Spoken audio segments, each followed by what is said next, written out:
Welcome back to Score Talk, everyone. I'm so excited to continue our journey through harmonization. That's right, Odette. We've got some new chords to explore today that will really expand our harmonic palette. Ooh, new chords. Do tell, Siegfried. I'm always eager to add more flavor to my compositions. Ah yes, the Supertonic and Submediant. Quite useful for those who know how to wield them properly.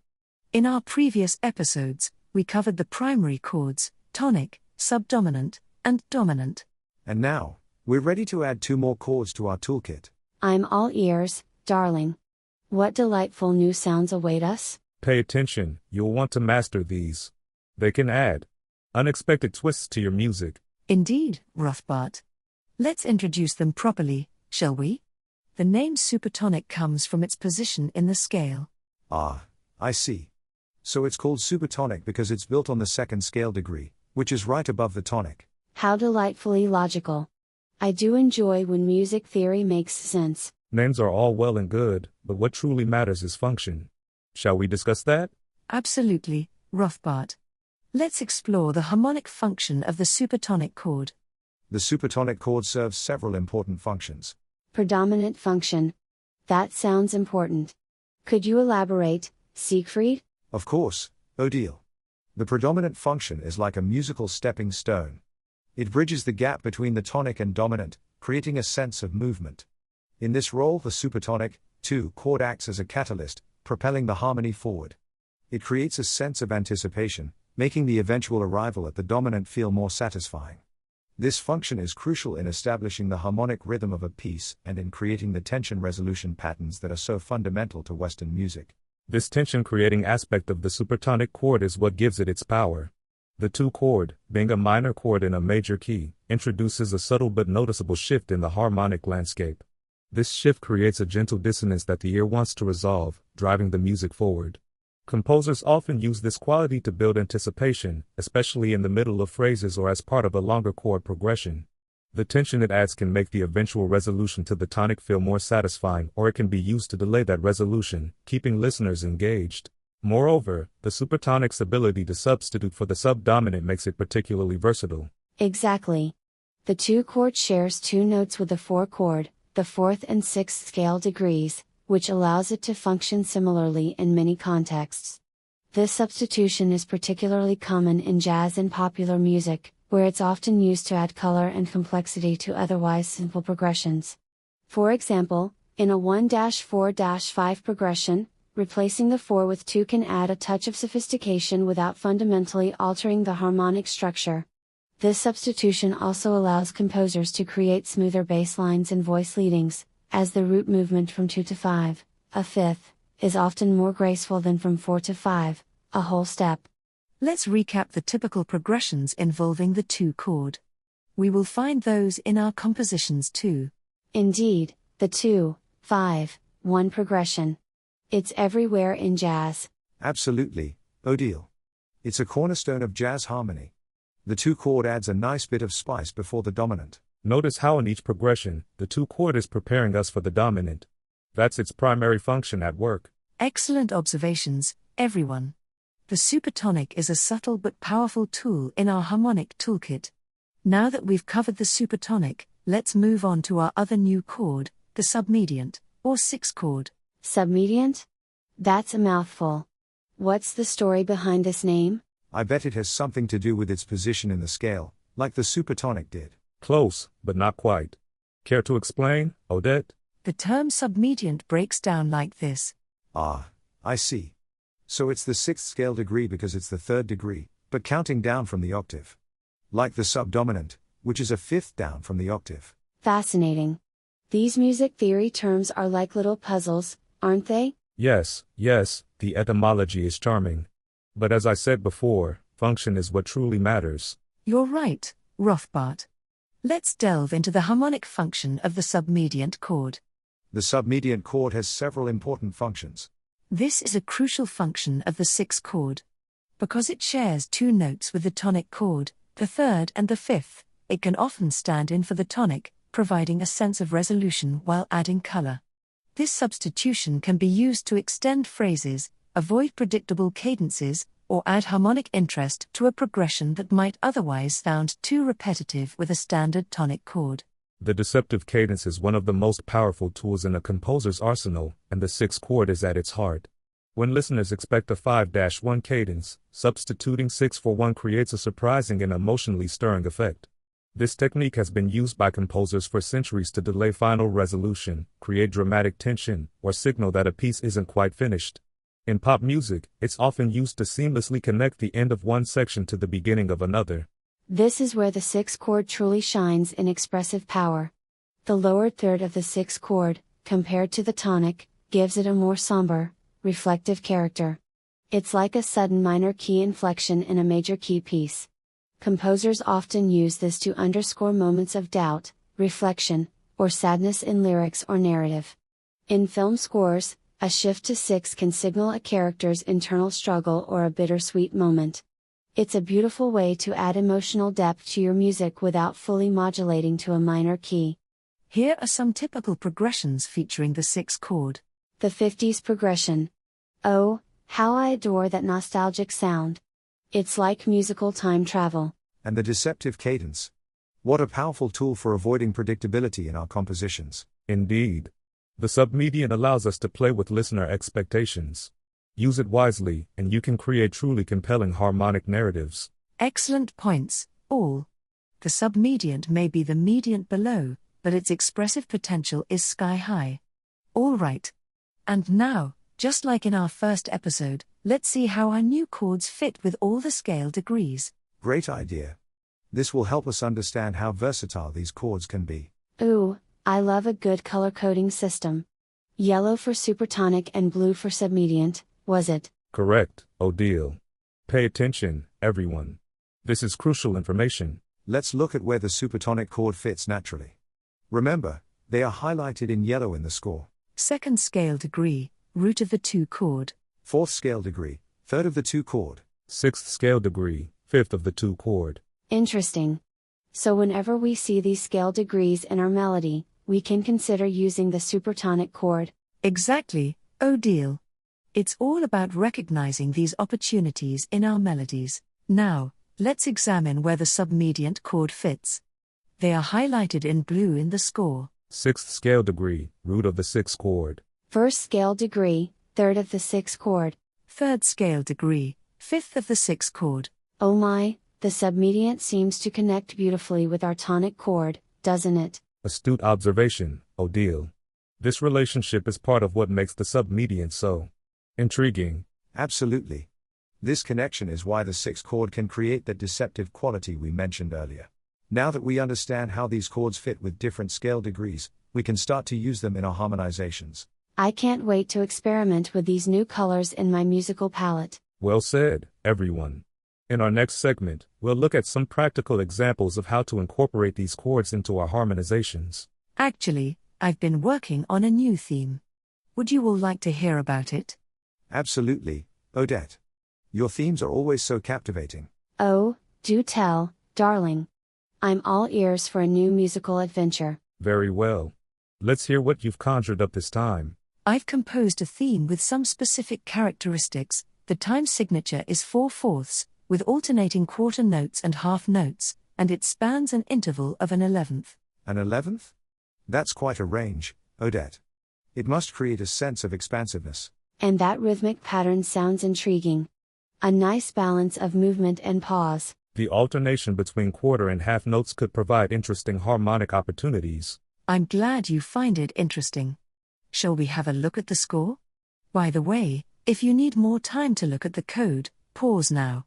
The melody has a distinct shape. It begins at the tonic, ascends in the middle section, reaches a climax, and then stays around the tonic 1 octave above. I can almost hear it, Odette. A graceful arc, rising and falling like a gentle wave, with those charming legatos. The ascent and climax must create a wonderful sense of tension and release. Well, I think it's time to have a listen.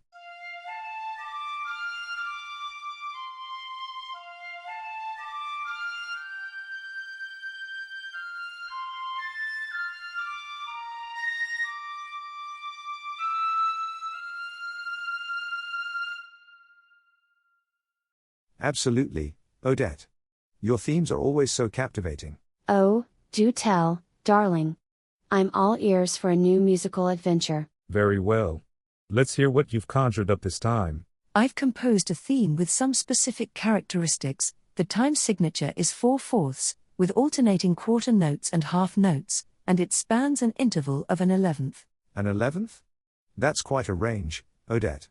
It must create a sense of expansiveness. And that rhythmic pattern sounds intriguing. A nice balance of movement and pause. The alternation between quarter and half notes could provide interesting harmonic opportunities. I'm glad you find it interesting. Shall we have a look at the score? By the way, if you need more time to look at the code, pause now. Let's examine our harmonization of the opening measures. Notice how we begin with 1-4 in the first measure. Yes, and then we introduce our new 2 chord in measure 2, creating that 2-5 progression. Which leads us to an interesting 5/4 in measure 3, before another 2-5 in measure 4. The harmonic rhythm is quite brisk here, isn't it? 2 chords per measure throughout. Though I must say, the bass line is rather jumpy. Yes, it's quite restless, isn't it? That's what happens when we restrict ourselves to root position chords. Don't worry, though. Once we learn about inversions, we'll be able to create smoother bass lines. Now, let's look at how we handled the second half of our theme. Notice how we alternate between 4 and 2 chords in the middle measures to prepare our final perfect cadence. And the melody has such an interesting shape here, first oscillating, then making its final climb to the climax. The whole second half feels more settled than the first, doesn't it? The harmonic rhythm is quite different from the first half of the theme. Chord 1 at the beginning, then 4 with a clear predominant function, and then the perfect authentic cadence at the end. Some might worry about those parallel octaves they're seeing. But they're not problematic here, as they occur between the melody and an inner voice, not with the bass. Exactly.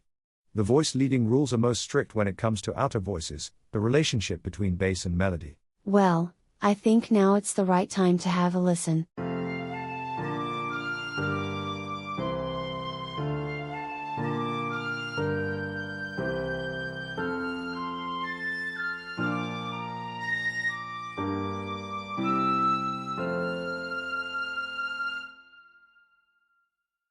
For our next example, we're venturing into something quite different, theme B7 in C minor. Indeed. The minor mode makes it perfect for a more martial character. Now this is more to my taste. A theme in C minor with a martial character. Oh yes, quite different from our previous themes. The contrast between long and short notes creates a striking effect. And those half cadences. Particularly that second one, it really leaves us wanting more, doesn't it? Like a proclamation that remains unfinished. How deliciously suspenseful. Let's look at the score, now. Here it comes. Notice how it doesn't fully resolve at the end of each phrase. Those will be harmonized with half cadences, of course, leaving us in suspense. Let's listen closely.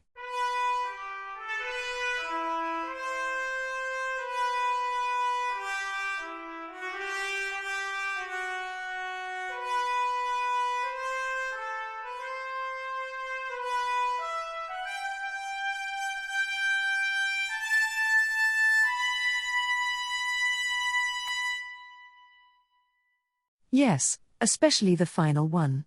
It seems to promise something grand to come, doesn't it? The use of half cadences will be quite effective here.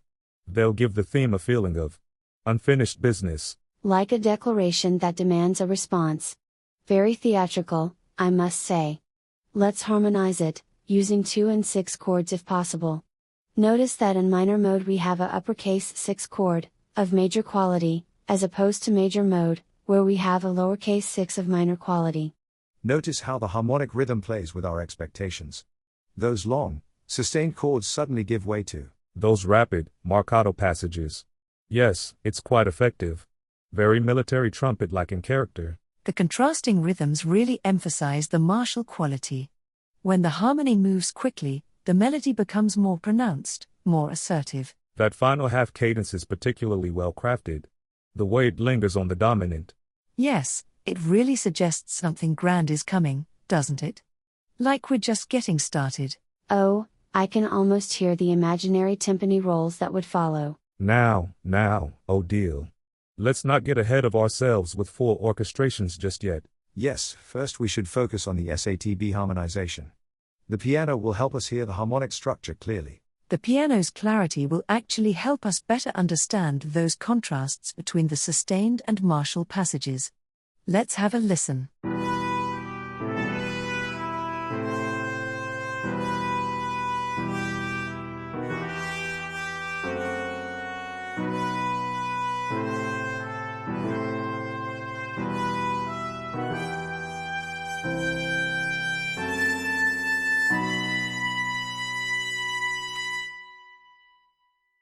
Oh, very well. Though I must say, even with just piano, those marcato passages still retain their commanding character. This theme seems to be setting up something much larger.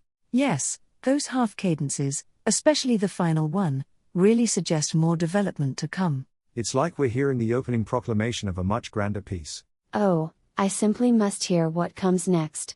That final half cadence has left me on the edge of my seat.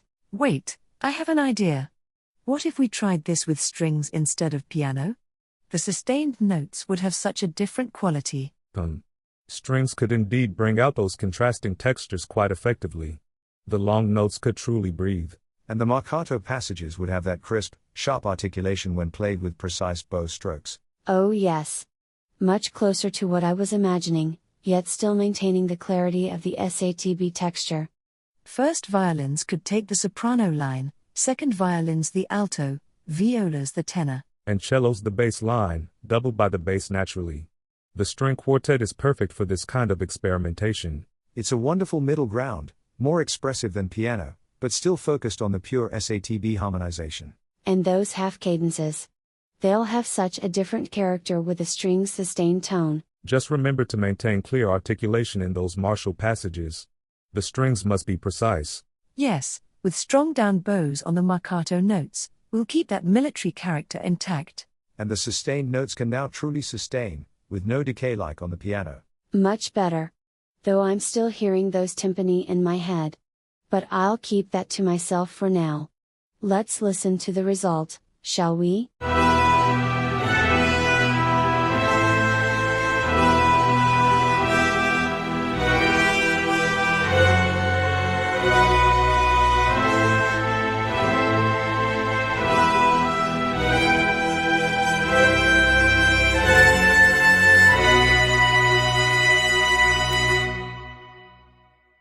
Goodness! Even without any dynamic programming, the result is quite remarkable. Indeed. These virtual strings. Even with flat MIDI velocities and no expression control, they capture the essence quite well. It's fascinating how far VST technology has come. No CC7 for volume, no CC11 for expression, and yet the sound is still so convincing. Those sustained notes actually sound like bow strokes. The sampling technology must be quite sophisticated. The attack transients, the string resonances. Just imagine how it would sound if we added proper dynamic shaping and expression. The marcato passages particularly benefit from the modern sampling techniques. Each note has such definition. And to think this is just the raw MIDI playback. These virtual instruments are like having an entire string quartet at our beck and call. Though of course, nothing beats a real string quartet. Naturally, but for our educational purposes, these VST instruments are remarkably effective. They certainly help us hear how our SATB harmonizations will translate to actual strings. And they fuel our imagination for future orchestrations. Though I promise not to mention timpani again. Shall we listen to it again, fellow composers?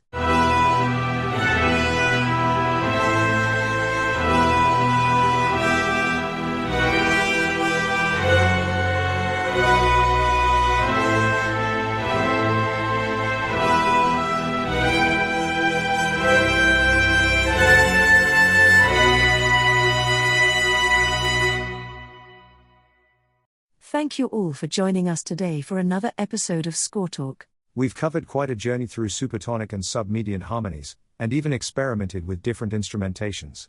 And remember, all the materials from today's session. The B6 theme harmonizations, the B7 theme in E minor, including both piano and string quartet versions, are waiting for you at our butmecoffee.com/scoretalk page. Your support means so much to us. And it helps us create more content like this. After all, good harmony, like good coffee, is all about the perfect blend. And don't forget to visit us at scoretalk.art for more educational content. Next time, we'll be exploring the median and leading tone chords, which will complete our exploration of diatonic harmonization possibilities. Oh, the leading tone chord is particularly spicy. You won't want to miss that one. Your comments and feedback help us improve these talks. And subscribing ensures you won't miss any future episodes. We appreciate your attention to these harmonization principles. So, keep playing with those lovely new chords we learned today. And prepare yourselves for something delightfully unstable next time. Bye.